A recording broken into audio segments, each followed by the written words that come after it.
dan antikristus. Bukan soal tipunya. Masalahnya saudara kita Kristen ini tidak mengerti. Itu sudah tercatat. Yang tidak mengaku Yesus datang sebagai manusia dialah antikristus. Kecuali dikatakan yang tidak mengaku Yesus datang sebagai Tuhan dia antikristus.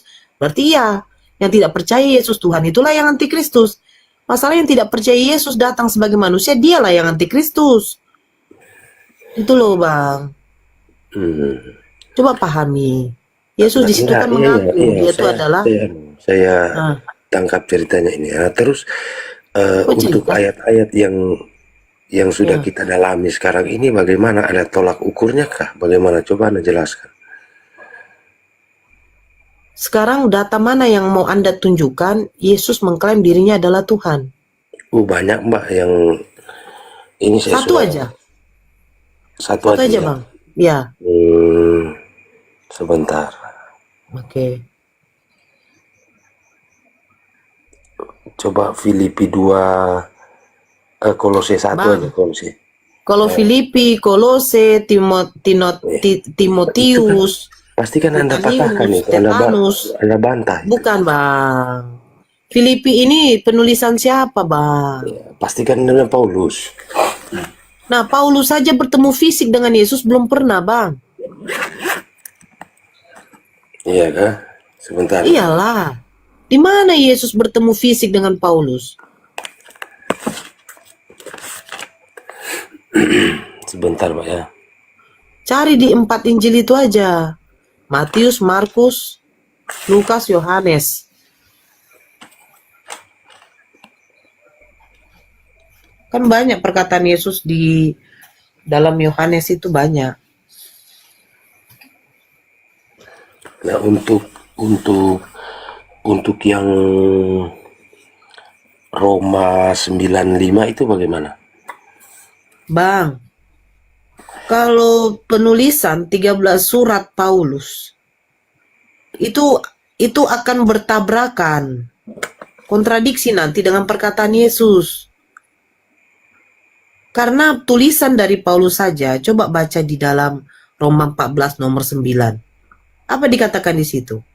Paulus mencatatkan yang mati di kayu salib itu bangkit, dia menjadi Tuhan.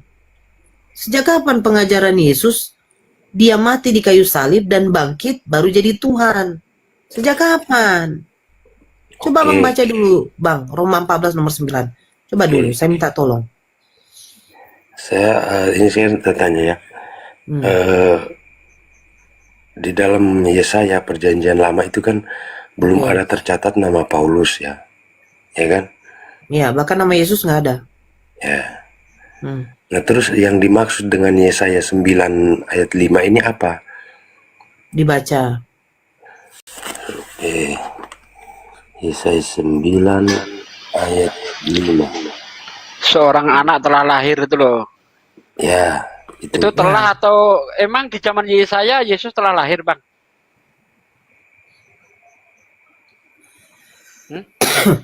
Itu kan seorang anak.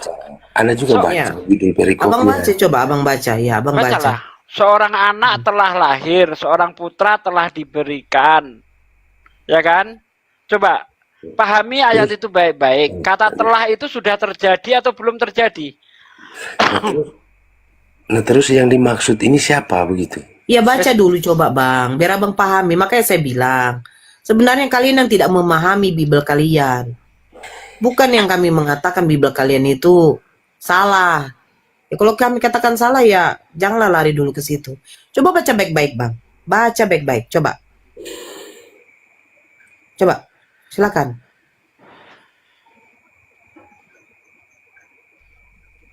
Bang JJ. Iya. Jangan berfirman dalam hati Bang, biar kita bisa dengarkan juga. Silakan Bang. Bang, kuat-kuat suaranya Bang, biar sama-sama dengar kita Bang.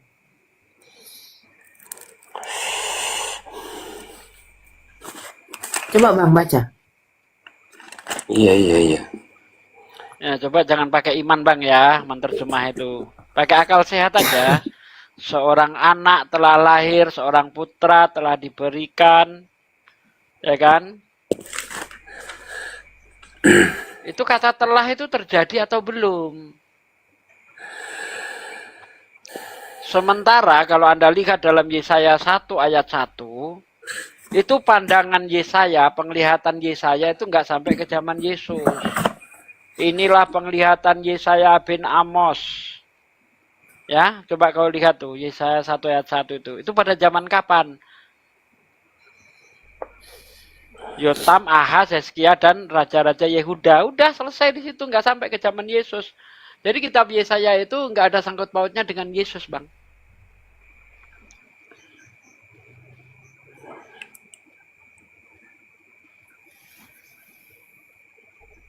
Jadi begini ya, poin-poin yang saya dapatkan di sini ya, abang-abang dan mbak-mbak ya.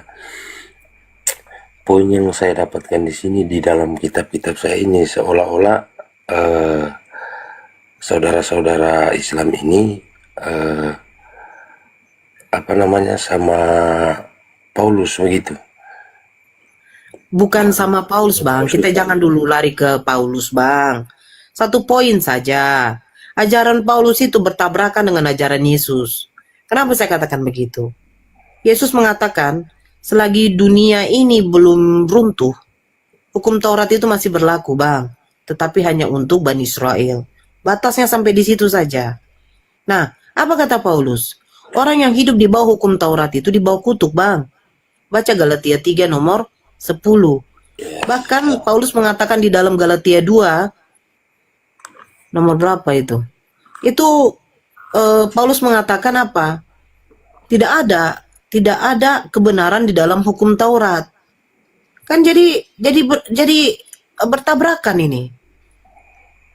Ajaran Paulus itu tidak sesuai dengan ajaran Yesus. Yesus bersunat. Sementara Paulus mengatakan orang yang menyunatkan dirinya itu Kristus itu akan sia-sia baginya. Akan lucu. Jadi bukan masalahnya. Makanya saya bilang, ayolah Kristen jangan lari dulu ke Paulus. Ajaran Yesus dulu. Coba kaji baik-baik ajaran Yesus itu apa. Pada iblis saja dia kan mengatakan, inyalah kau iblis. Kau harus menyembah hanya kepada Tuhan Allahmu saja. Bukan menyembah kepada dia. Iblis saja disuruh menyembah kepada Tuhan Allahnya. Yesus pun juga menyembah kepada Tuhan Allahnya. Ketika Bani Israel datang kepadanya bertanya, apa hukum yang terutama itu? Apa jawab Yesus? Hai Bani Israel, dengarkanlah, Tuhan Allah kita, Tuhan itu Esa. Datang si Paulus, Roma 14 nomor 9. Sebab itu Kristus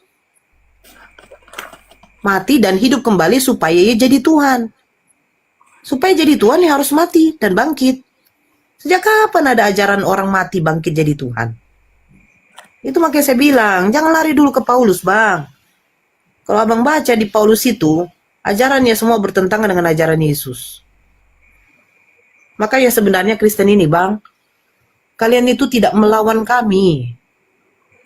Kalian tuh melawan kitab kalian sendiri. Karena ajaran Yesus itu, ajaran tauhid, sama seperti Musa. Hanya menyembah kepada satu Tuhan.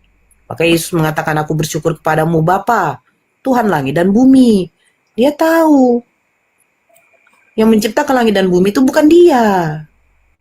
Dia hanya juru selamat, perantara. Tidak ada yang bisa ke Bapa tanpa melalui aku, betul.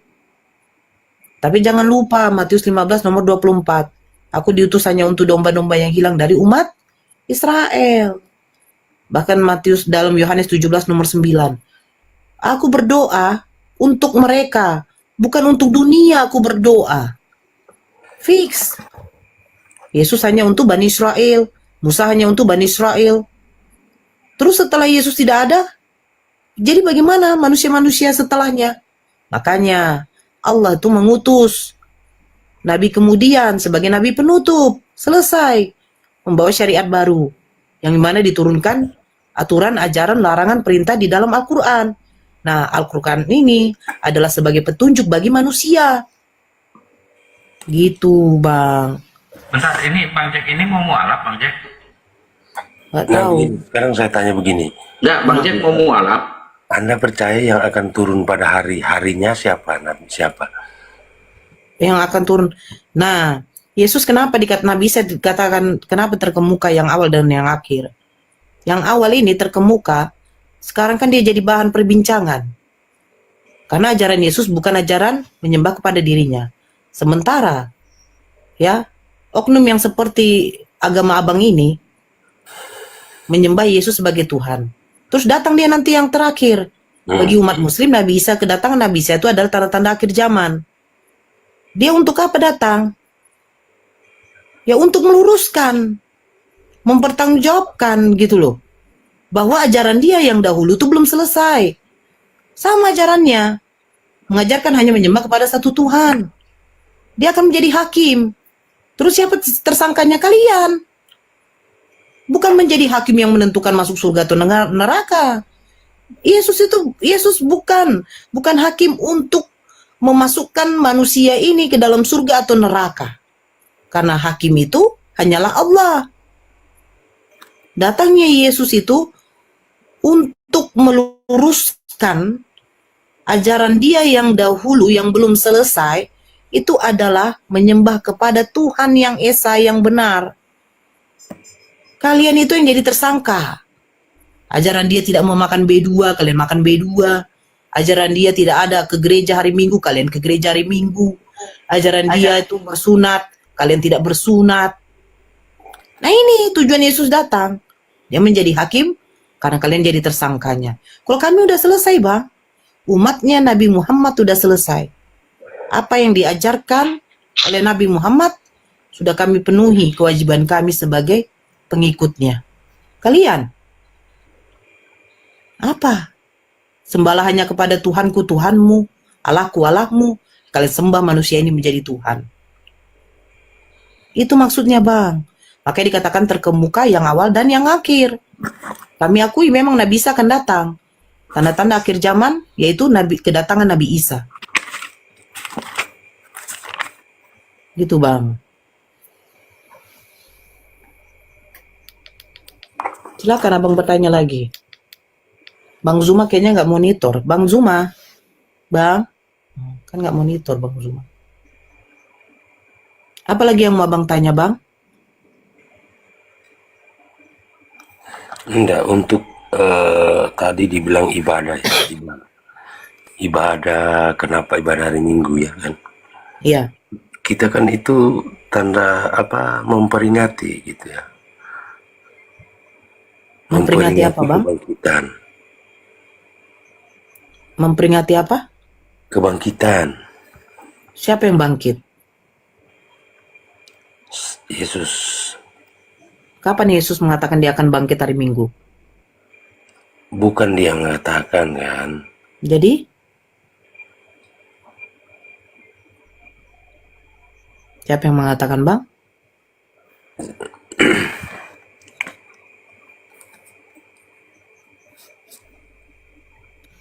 Bang, kalau pernyataan Yesus tidak ada mengatakan dia akan bangkit hari Minggu.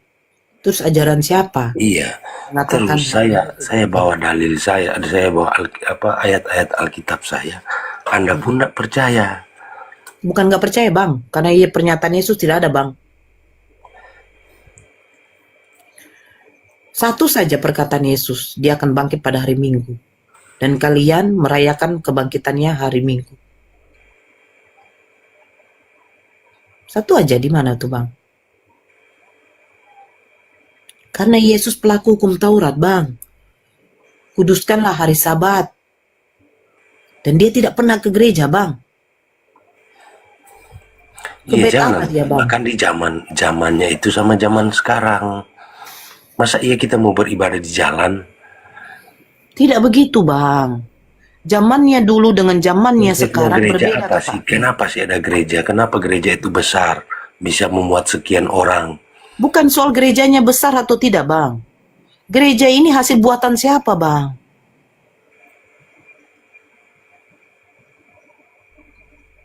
Orang Yahudi beribadah di bait Allah, di bait El. Nah, itu bukan berisi adanya salib, adanya patung, nggak ada, Bang. Bahkan mereka ada kiblat, Bang. Masalahnya kiblat mereka itu pada waktu tembok Yeriko-nya itu sudah dirubuhkan, Bang.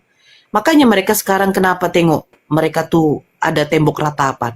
Karena mereka menangisi. Menangisi apa? Tidak ada lagi kiblatnya mereka, Bang.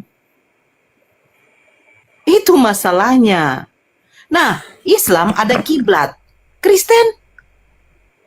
Makanya Islam ada dikatakan untuk beribadah, untuk melakukan ibadahnya itu di masjid. Ada. Nabi Muhammad ke masjid, iya. Nabi Musa ke Betel, yes.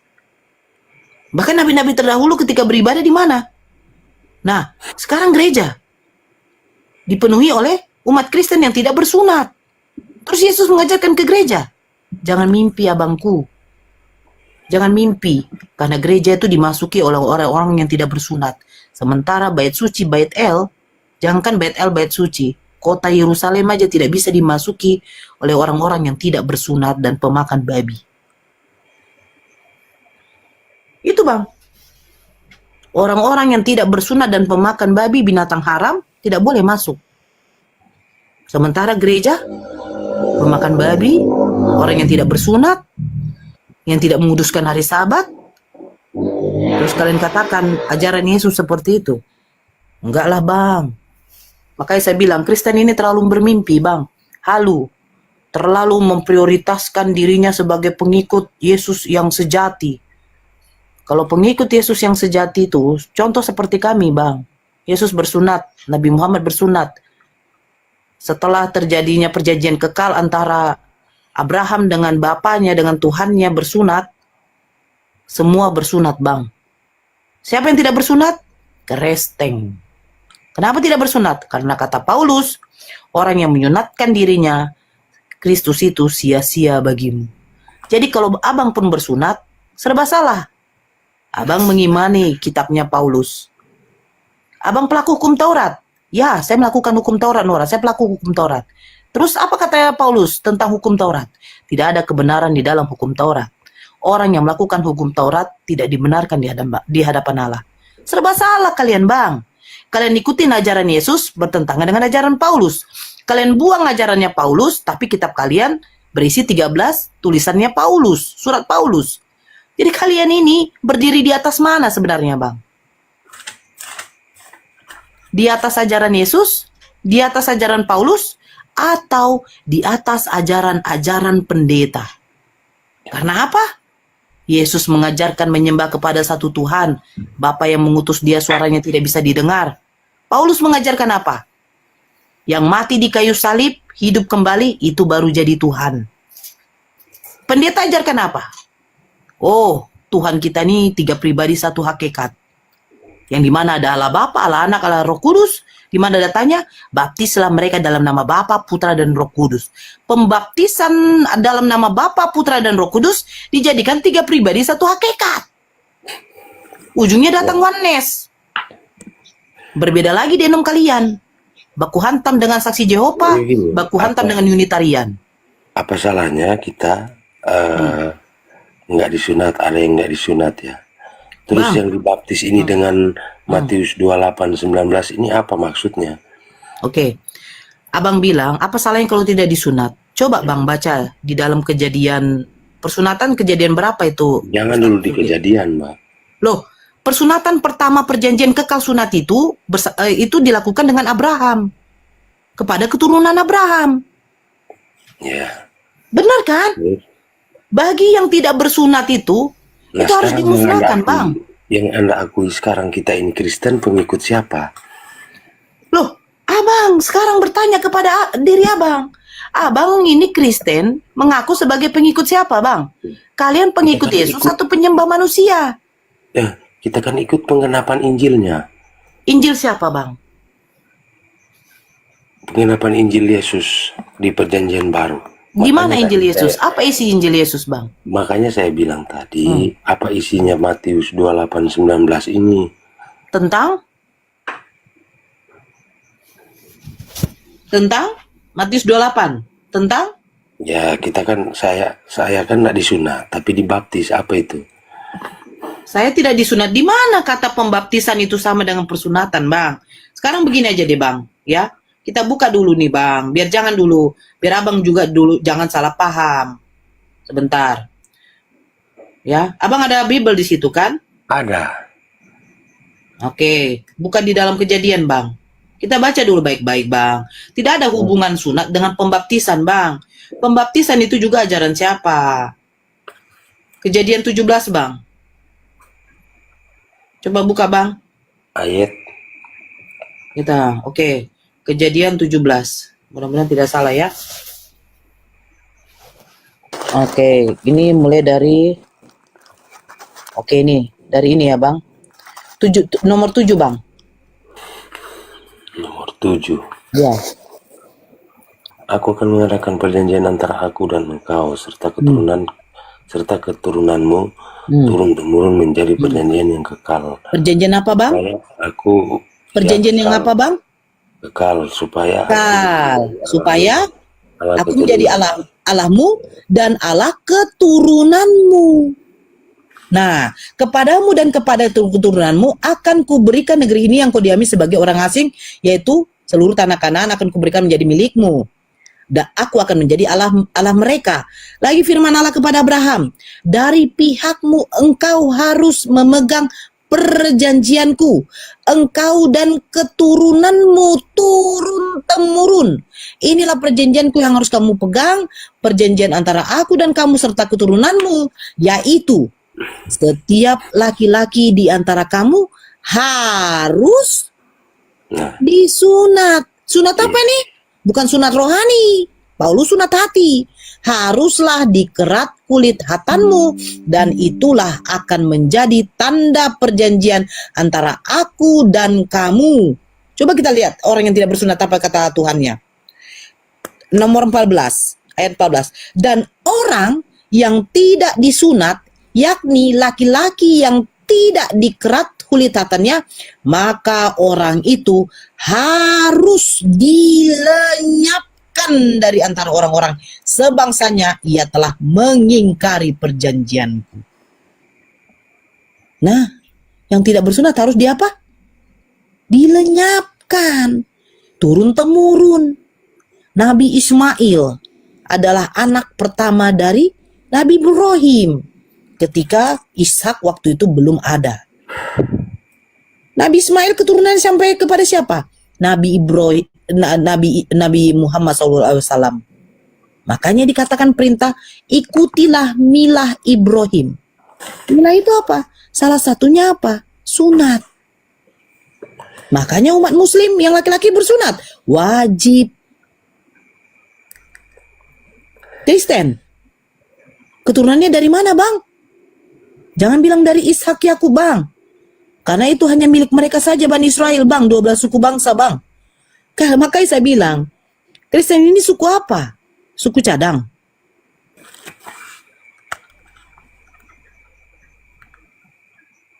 Ini perjanjian kekal. Nah, ketika Kristen bilang, oke, Nora, kami ikuti apa yang diperintahkan kepada Abraham, bapa leluhurnya,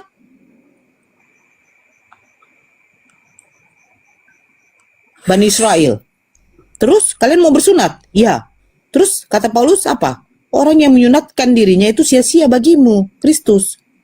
Kita buka tulisan Paulus ini ya. Nih.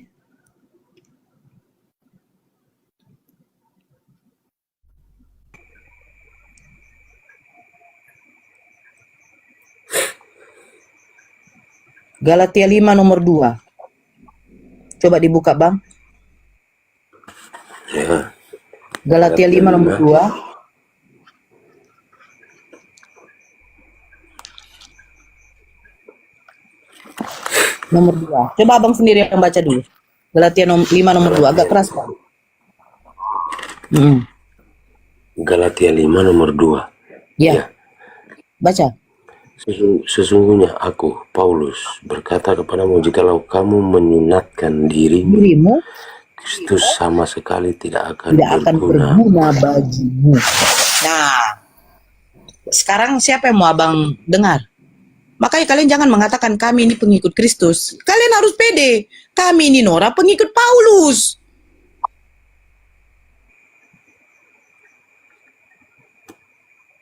Harusnya begitu Kristen. Harusnya kalian Krispus. Bukan pengikut Kristus. Pengikut Kristus Paulus kalian. Sesungguhnya aku, Paulus, berkata kepadamu, jikalau kamu menyunatkan dirimu, Kristus sama sekali tidak akan berguna bagimu. Maju kena, mundur kena. Kau ikutin abangku, perjanjian Abraham, sama seperti yang dilakukan oleh Bani Israel, sama seperti yang dilakukan oleh pengikutnya Nabi Muhammad. Kau akan tidak berguna. Jadi berpikirlah bang, kami bukan membenci Paulus, tidak ada urusannya. Yesus pun tidak pernah berurusan dengan Paulus. Bahkan mengenal Paulus tidak ada. Makanya dia katakan berhati-hatilah, akan ada nabi-nabi palsu yang mengaku apa? Akulah Mesias. Buka di dalam Matius 24. Apa dikatakan? Apa ini pernyataan Yesus ya sebelum Yesus pergi ya? Makanya dia sudah wanti-wanti. Matius 24. Ini pernyataan Yesus. Apa dikatakannya sini? Saya bacakan sama abang. Waspadalah, Matius 24 nomor 4. Waspadalah supaya jangan ada orang yang menyesatkan kamu. Sebab banyak orang akan datang dengan memakai namaku dan berkata, akulah Mesias. Dan mereka akan menyesatkan banyak orang. Sampai dikatakan di sini lagi di nomor 24. Sebab Mesias palsu dan nabi-nabi palsu akan muncul dan mereka akan mengadakan tanda-tanda yang dahsyat dan mukjizat-mukjizat sehingga sekiranya mungkin mereka menyesatkan orang-orang pilihan juga. Kata Yesus lagi nomor 25.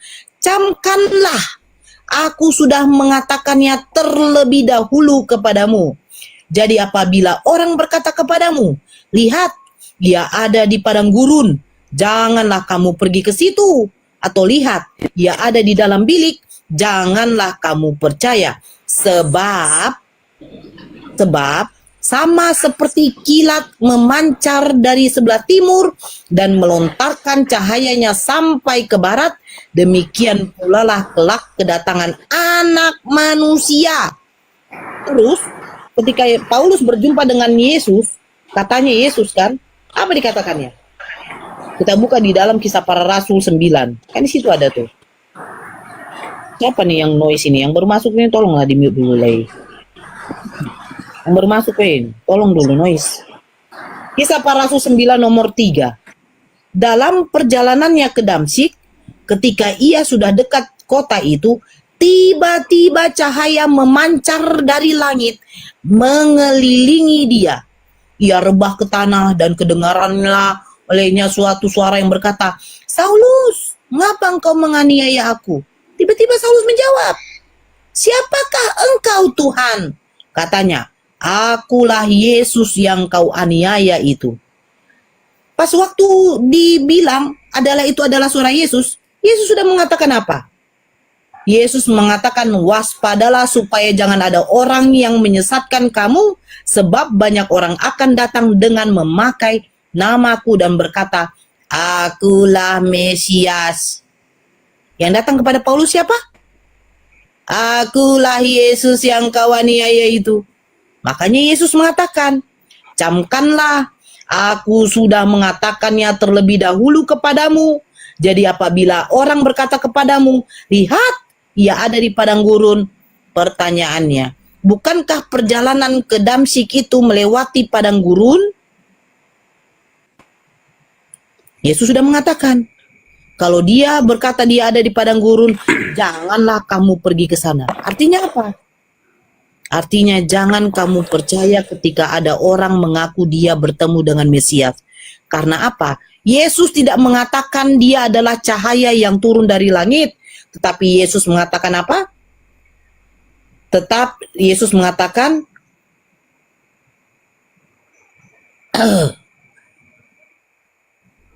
pada waktu itu akan tampak tanda anak manusia di langit, dan semua bangsa di bumi akan meratap, dan mereka akan melihat anak manusia itu datang di atas awan-awan di langit dengan segala kekuasaan dan kemuliaannya.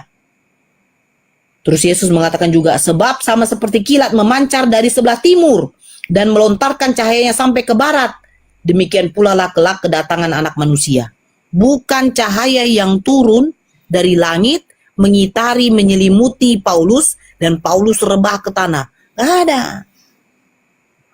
Nggak ada bang. Karena Bunda Maria tidak melahirkan cahaya bang. Bunda Maria melahirkan sosok manusia. Itu bang. Makanya saya bingung, Kristen ini mengikuti Paulus apa mengikuti Yesus? Sementara di sini dikatakan kedatangan anak manusia bang, bukan kedatangan Tuhan. Yesus akan datang kedua kali bukan jadi Tuhan bang, jadi anak manusia. Makanya dia katakan, begitu demikian pula lah kelak kedatangan anak manusia. Anak manusia itu beda bang dengan Tuhan bang. Makanya saya bilang, Kristen tidak memahami Bibelnya. Tapi Kristen menyalahi ketika Islam membaca Bibelnya dan mengatakan Islam hanya mempelintir Bibel kami. Islam itu menafsirkan kitab kami, padahal mereka tidak tahu apa-apa. Bagaimana mungkin yang sudah berbahasa Indonesia itu kita tidak paham bang? Bagaimana mungkin? Betul tidak? Betul nggak bang JJ? Iya. Jadi konsep keselamatan di dalam Kristen dengan di dalam kitab, di dalam pernyataan Yesus dengan di dalam Islam itu sama bang. Maksudnya apa? Setiap nabi dan rasul yang diutus oleh Allah itu sebagai juru selamat bang. Nabi Musa, Nabi Muhammad, Nabi Isa atau Yesus, karena mereka adalah seorang nabi dan rasul yang dipakai Tuhan untuk menyampaikan wahyu. Paulus tidak dipakai oleh Tuhan. Tidak ada yang pakai Paulus bang. Omongan dia saja katanya dia bertemu dengan Mesias.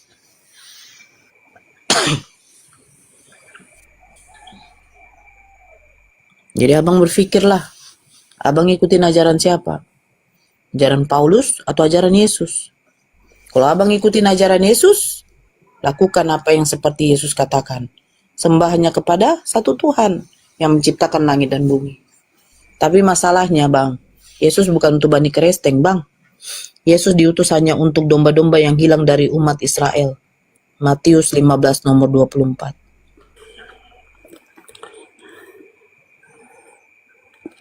Maksudnya gimana? Maksudnya Matius 15 nomor 24. Ketika perempuan Kanaan itu datang kepada Yesus meminta pertolongan Yesus untuk menyembuhkan putrinya yang sedang kerasukan iblis.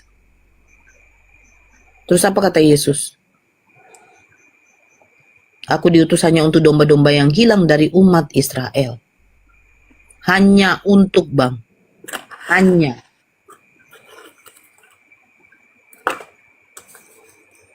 Coba abang buka dulu di dalam Yohanes 17 abang. Izin bang.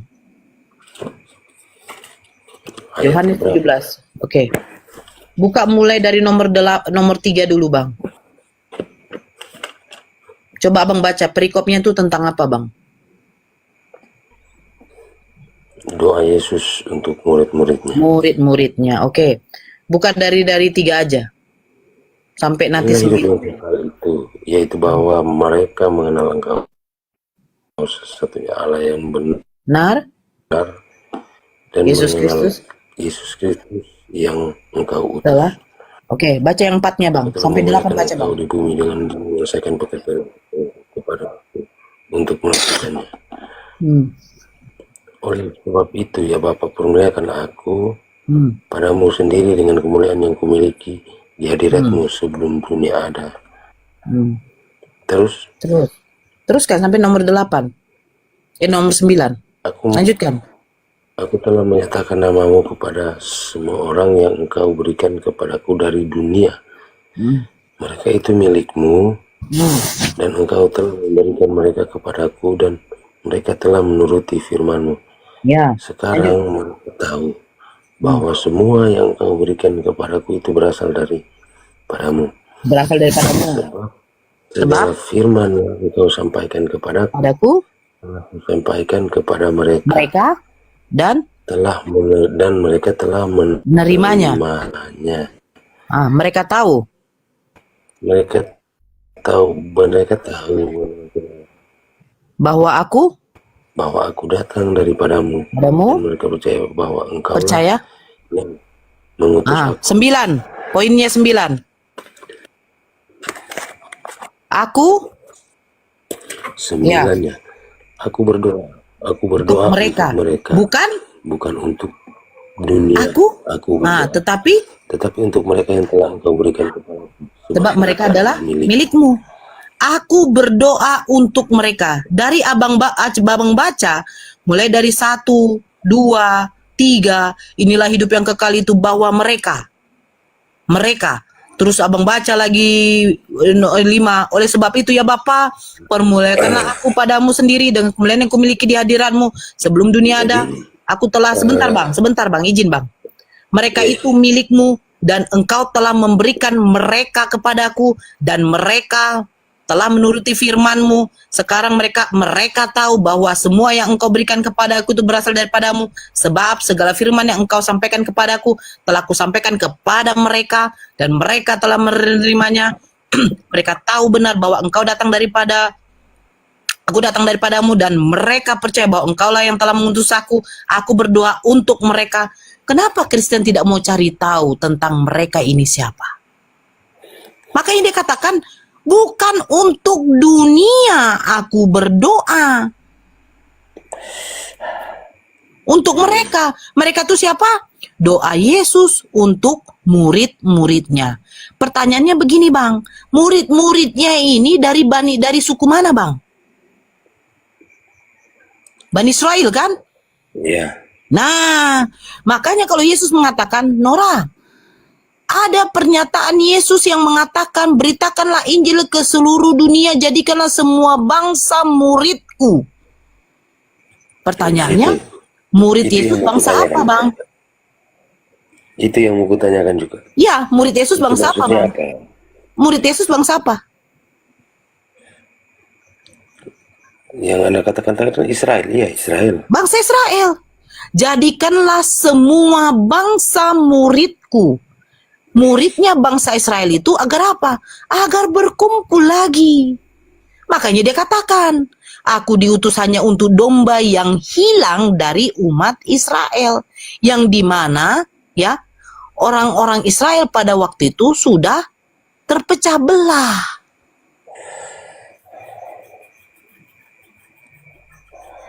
Makanya kalau dikatakan, jadikanlah semua bangsa muridku, kecuali begini bang, jadikanlah semua bangsa-bangsa muridku. Bedakan semua bangsa dengan semua bangsa-bangsa. Kalau saya katakan begini, Pak Prabowo memimpin semua bangsa, akan ditanya, bangsa apa emangnya?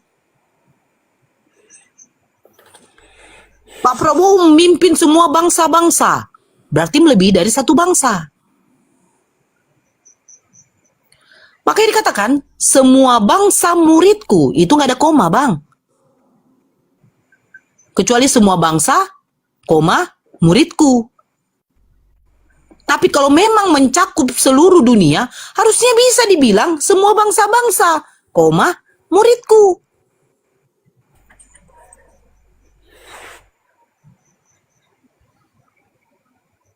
Betul tidak?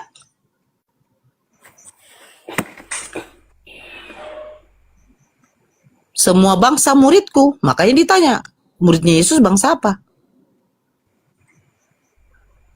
Itu kan perkataan Yesus pada waktu Yesus mau terangkat.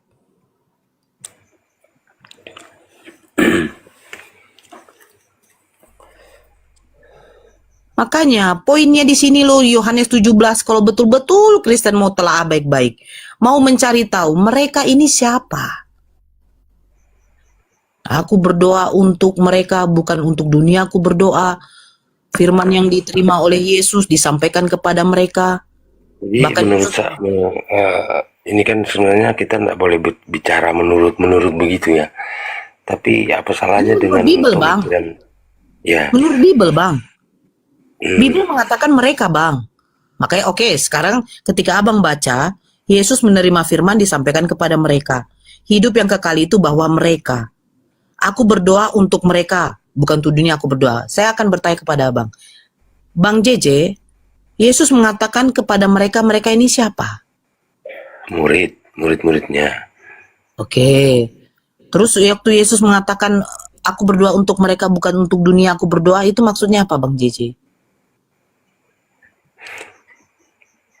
Ya namanya mereka kan kalau ya beda lah, beda. Iya. Mereka yang di situ. Oke, kenapa kalau memang Yesus untuk semua manusia, kenapa dia nggak mau berdoa untuk dunia, Bang? Harusnya dia katakan, aku berdoa untuk dunia.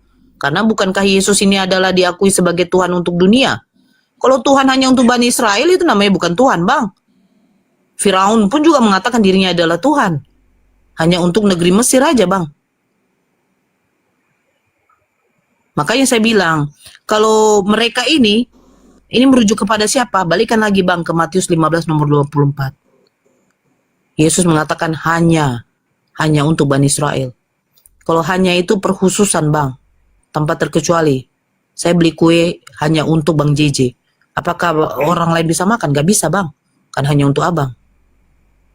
Ini maksudnya, Bang. Bukan menurut saya, bukan menurut Abang, menurut Bible, Bang. Perkataan Yesus. Saya tidak menambah dan tidak mengurangi. Saya tidak asumsi, Bang. Karena kalau secara logika, yang berbahasa Indonesia ini tidak perlu lagi untuk dinalarkan, Bang. Ditafsirkan juga tidak perlu, Bang. Yang ditafsirkan itu adalah ketika Bible kalian menggunakan bahasa original. Baru bisa menafsirkan. Harus ada kitab tafsir, harus ada landasan ilmu di situ, Bang. Sama seperti Al-Quran, Bang. Makanya Al-Quran kami umat muslim tidak diperbolehkan kita menafsirkan ayat-ayat Al-Quran tanpa ada landasan ilmu, Bang. Sementara jelas ini pernyataan Yesus. Yesus minta dipermuliakan. Kalau Yesus minta dipermuliakan, berarti ada yang mempermuliakan dia. Lebih tinggilah yang mempermuliakan daripada yang dipermuliakan, Bang. Lebih tinggi pengutus daripada yang diutus, Bang. Lebih tinggi seorang tuan daripada hambanya. Lebih tinggi seorang guru daripada muridnya. Simple, Bang. Tapi kalian yang membuat ajaran kalian tambah ribet. Simple sebenarnya.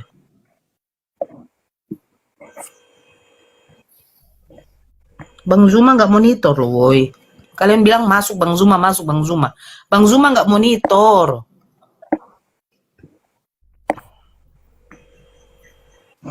Jadi bagaimana Bang JJ? Menurutmu bagaimana ajaran Yesus dengan ajaran Paulus?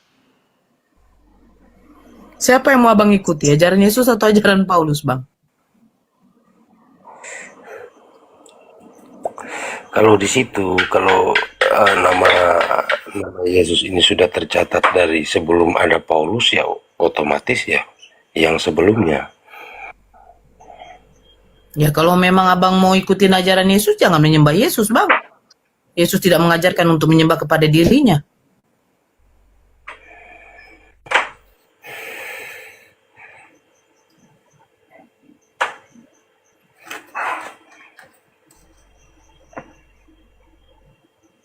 Bang Zuma dari tadi tuh nggak monitor loh. Heran aku Pak yang JJ, dibawa. kenapa kayak mau nangis Pak JJ? Udah menerima kebenaran Pak JJ, tinggal asyhadu kalau kayak gitu.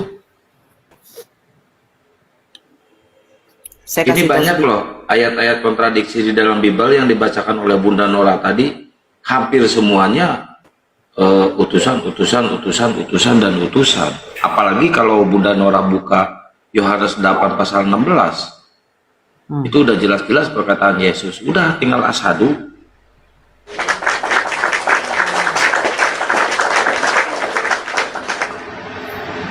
Ayo Pak JJ, bisa. Suara saya mendem Bunda Nora. Kedengaran, tapi kayak kenapa kayak begitu Akang punya Ini mic ya? segini mendem ya. Ininya mic-nya jelek. Alah, banting Akang. Nggak ada, nanti kalau udah ada baru. Artinya Bunda Nora begini. Jadi Kenapa? ajaran Yesus itu ada kontradiksinya sama tulisan Paulus begitu. Iya, makanya saya katakan ajaran Paulus tidak sesuai dengan ajaran Yesus. Tidak sesuai, Bang. Yesus tidak pernah mengajarkan untuk menyembah kepada ilah lain. Hanya Tuhannya saja yang harus disembah. Tuhan yang mana? Bapa yang mengutus dia itu suaranya tidak bisa didengar, rupanya tidak bisa dilihat. Sama seperti Tuhannya Musa. Tuhannya Musa tidak bisa didengar suaranya dan tidak bisa dilihat rupanya. Sama seperti Tuhannya Nabi Muhammad, Tuhannya umat muslim. Suaranya tidak bisa didengar, rupanya juga tidak bisa dilihat. Nah, Tuhannya Kristen, lucu, bisa dilihat. Kan bertolak belakang ini namanya, Bang. Harus konsisten lah. Kalau di Islam, Bang, Allah tuh memperkenalkan dirinya dalam surat Toha ayat 14. Sesungguhnya aku ini adalah Allah. Tiada Tuhan selain aku. Sembahlah kepadaku. Dirikanlah solat untuk mengingatku. Allah perkenalkan dirinya. Disampaikan oleh Nabi Muhammad kepada siapa? Kepada kami pengikutnya. Woi, yang menciptakan langit dan bumi itu adalah Allah. Dia tidak kelihatan dan tidak ada yang bisa mendengarkan suaranya. Tidak ada yang sanggup bisa melihat Tuhan. Bahkan kepada Nabi Musa pun, apa dikatakan? Tidak ada yang bisa hidup memandang wajahku. Beda Kristen, yang memandang Tuhan, Tuhannya yang mati. Lucu kan, Bang?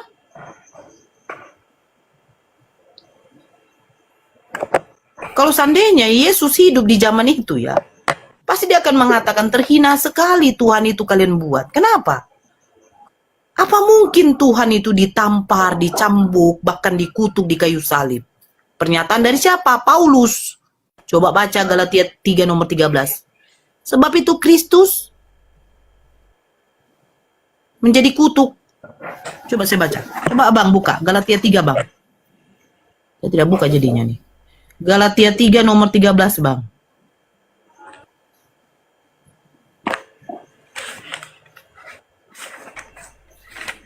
Ini omongan Paulus ini. Makanya si Paulus menerorin saya bilang.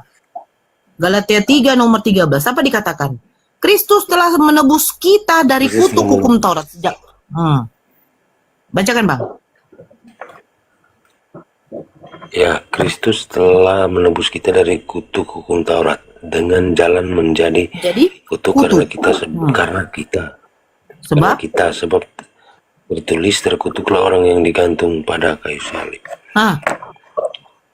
Lucu kan?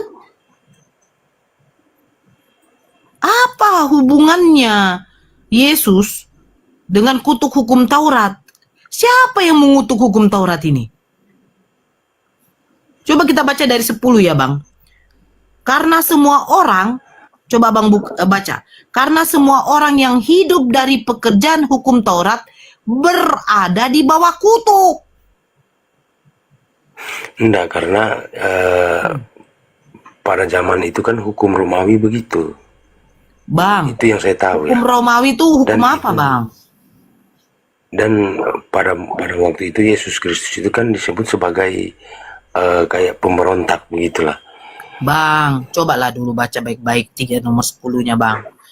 Karena semua orang yang hidup dari pekerjaan hukum Taurat berada di bawah kutuk. Siapa yang menerima hukum Taurat, Bang? Nabi Musa. Kurang ajar si Paulus ini. Dia mengutuk pelaku hukum Taurat. Salah satunya Nabi Musa.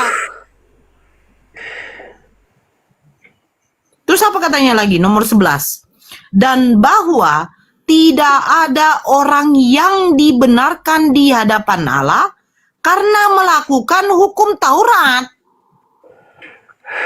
adalah jelas karena orang yang benar akan hidup oleh iman. Lucu. Sejak kapan Yesus itu meniadakan hukum Taurat dan menggantikannya dengan iman?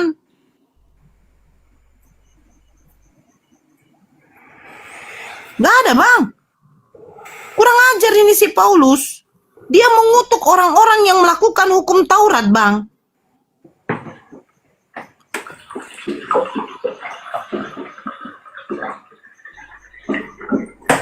Terus dia mengatakan yang tergantung di kayu salib itu juga terkutuk. Kan kimbe itu namanya, Bang. Makanya aku bilang, bertolak belakang ajaran Yesus dengan ajaran Paulus. Kita cari rumah Paulus, Kak. Bertolak belakang, Bang. Oke, Kontradiksi. ada yang baru naik ini, siapa tahu Kristen, ayo tanya sambil saya buka-buka ayat dulu kan. Boy Rojen. Boy, dia lagi apa dia? Bermimpi dia ketemu dengan Paulus juga ini, Bang.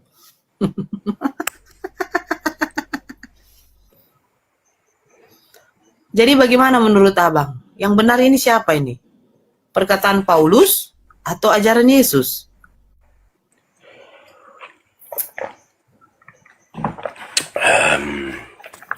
Bagaimana mau jelaskan, Mbak ya? Soalnya ya itulah soalnya? yang mau dibilang.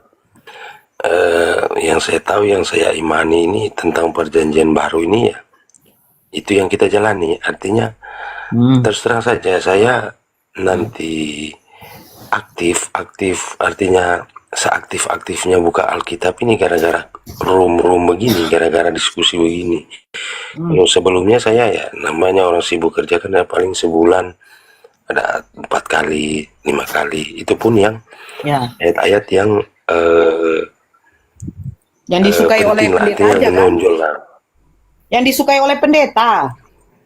Data yang selalu dibuka, ayat yang selalu dibuka, ya, dikaji oleh pendeta itu hanya 1 ayat saja, Bang. Yang dimana di situ mengatakan Yesus adalah Tuhan dan Juru Selamat. Tidak ada yang bisa ke Bapa tanpa melalui Yesus. Itu saja datanya, Bang. Terus berkat akan tercurah padamu. Ayo berikanlah berkat kepada Tuhan. Itu saja, Bang. Itu saja.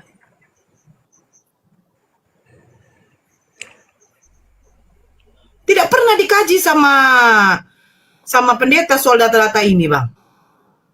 Bertentangan. Barakallah, Bang Raja Bintang. Tidak pernah, Bang.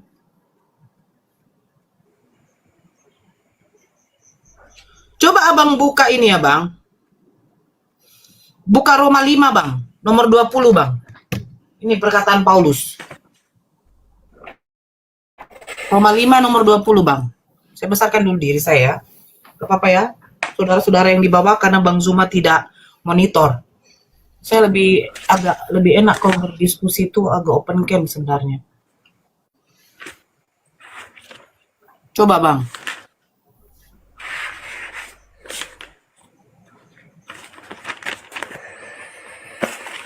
Roma 5 nomor 20. Apa kata Paulus? Tetapi hukum Taurat ditambahkan supaya pelanggaran menjadi semakin banyak, dan di mana dosa bertambah banyak, di sana kasih karunia Akan? jadi berlimpah-limpah. Hebat kan? Di mana dosa bertambah banyak, di sana kasih karunia akan melimpah-limpah. Di Islam tidak ada kayak begitu, Bang. Di mana dosa bertambah banyak, siap-siap kau masuk neraka.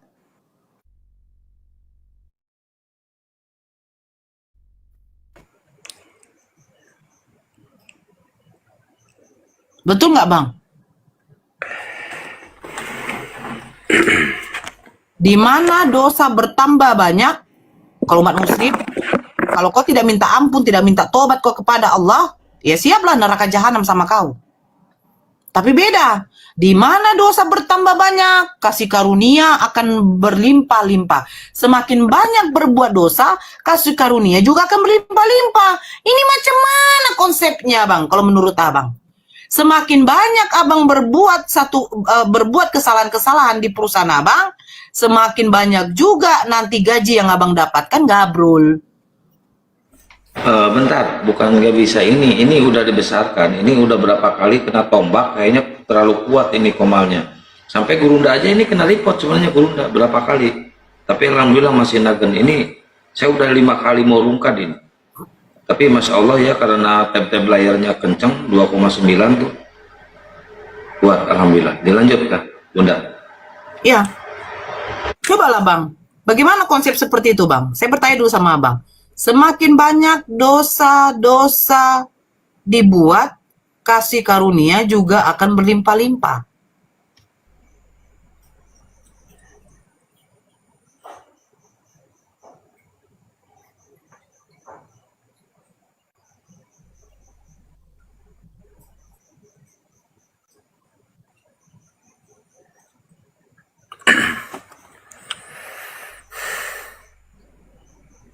Makanya di dalam Islam bang, Allah itu memiliki sifat yang dikatakan Ar-Rahman, Ar-Rahim, Maha Pengasih, Maha Penyayang, Maha Pengampun. Jadi ketika hambanya berbuat dosa, berbuat salah, meminta ampun kepada Allah, sesungguhnya Allah itu Maha Penerima Tobat bang. Bukan datang menjadi manusia, ditebus, dia harus ditampar dulu, harus menderita dulu.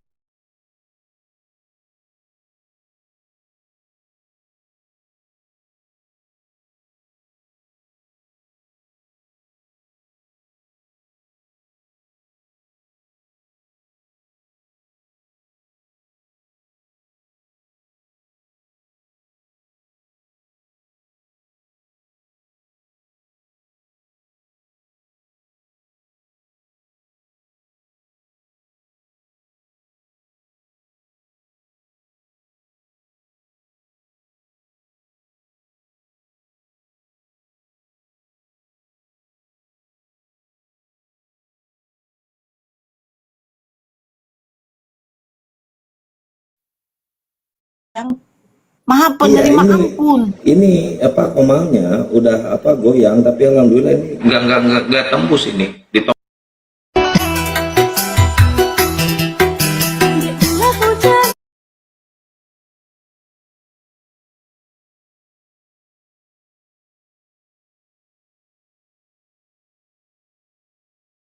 Gitu aja, udah. Gitu aja bang. Itu bang, kalau ajaran di dalam Islam bang. Tapi ingat, dosa yang tidak akan pernah diampuni oleh Allah, yaitu apa? Musyrik, menyekutukan Allah. Makanya surat Al-Ikhlas itu ada bang, yang menyatakan bahwa Allah itu esa, Allah itu tidak beranak dan tidak diperanakan. Makanya di dalam Islam Nabi Isa itu tidak pernah dikatakan anak Allah. Tapi datang di dalam Kristen mengatakan Yesus itu anak Allah. Yang anak Allah itu adalah Allah. Lucu. Bani Israel pun juga mengklaim dirinya adalah anak-anak Allah. Tetapi bukan berarti anak Allah itu yang berarti Allah itu yang menjadi manusia. Atau dia yang, itu artinya adalah kedekatan. Kedekatan dia sama Tuhan. Bukan berarti anak Allah adalah Allah itu bang. Yohanes 1 nomor 14. Firman itu telah menjadi manusia. Lucu. Karena Tuhan berfirman, jadi manusia, manusia itu jadi Tuhan. Sementara Kejadian 1, Tuhan menciptakan langit dengan bumi dengan berfirman bang. Dengan apa lagi Tuhan menciptakan bang? Dengan berfirman, kun fayakun, jadi maka jadilah. Apa yang tidak mungkin bagi Tuhan? Tidak perlu seperti manusia membuat kue, mengambil tepung, mengocok dulu telur dengan gula sampai mengembang, masukkan tepung, panaskan margarin, masukkan ke loyang, panggang, tunggu sampai 45 menit di bawah api kecil. Nggak perlu seperti itu Tuhan bang.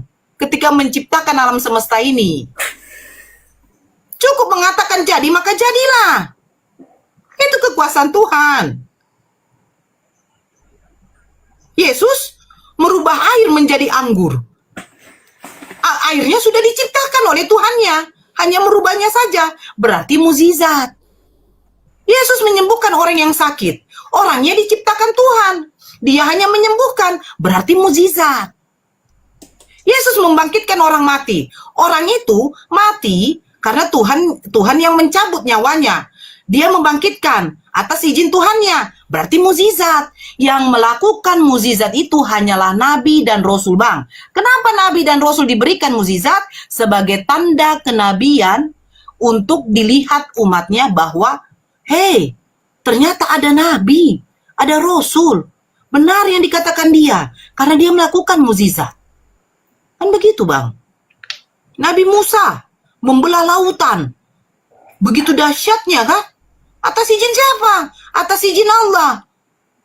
Untuk membawa keluar Bani Israel dari tanah Mesir. Kenapa mereka nggak menyembah Musa? Lebih hebat lagi Musa. Karena mereka tahu Musa ini seorang nabi yang diutus hanya untuk mereka, ya, bukan untuk dijadikan Tuhan. Pada waktu mereka meminta Nabi Musa untuk coba lihatkanlah bagaimana bentuk Tuhan. Apa kata Tuhan mereka? Apa kata Tuhannya Musa? Tidak ada yang bisa bisa hidup melihat wajahku. Di dalam Keluaran. Keluaran? Ulangan atau bilangan? Keluaran. Tidak ada yang dapat hidup memandang wajahku. Sama kepada umat Muslim. Tidak ada yang bisa melihat sosok Tuhan itu bagaimana. Terus Kristen melihat Tuhan, Tuhannya yang bagaimana, Bang? Tuhannya yang mati, Bang.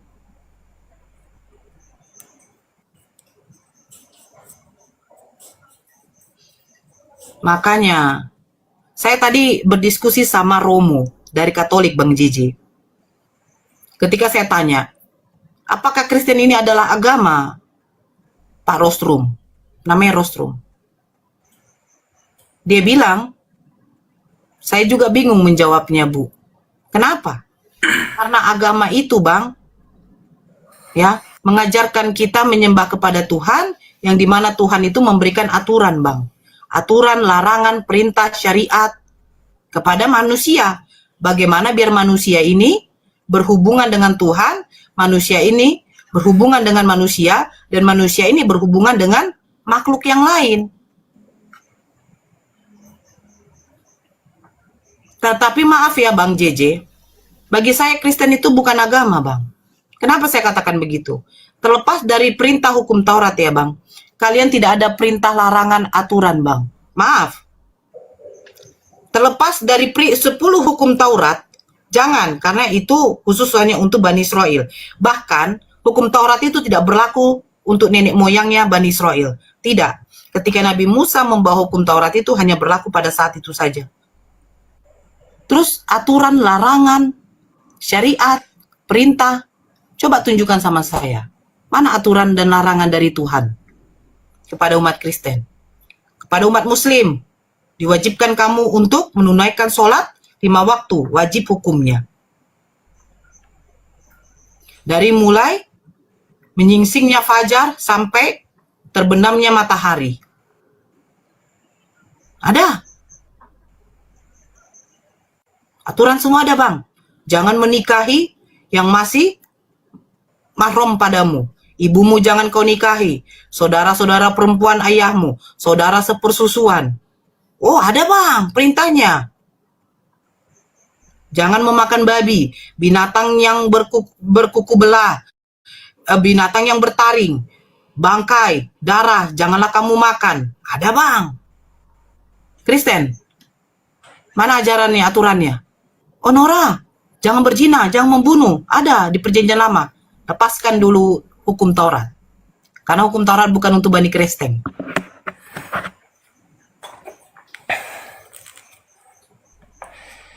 Bang Jack kalau mau ngomong, mau bantah, ngomong aja.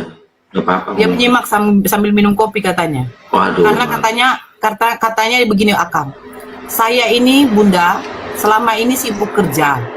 Saya baru tahu isi kitab saya dan membaca kitab saya ini dari room-room perdiskusian. Tapi saya mau tanya dikit ke Bang Jack, boleh Bang Jack? Sedikit aja saya. Bang Jack masih ke gereja nggak? Kok botolnya sama? Wah, si Nora ngikutin gua mulu lu hidupnya lu.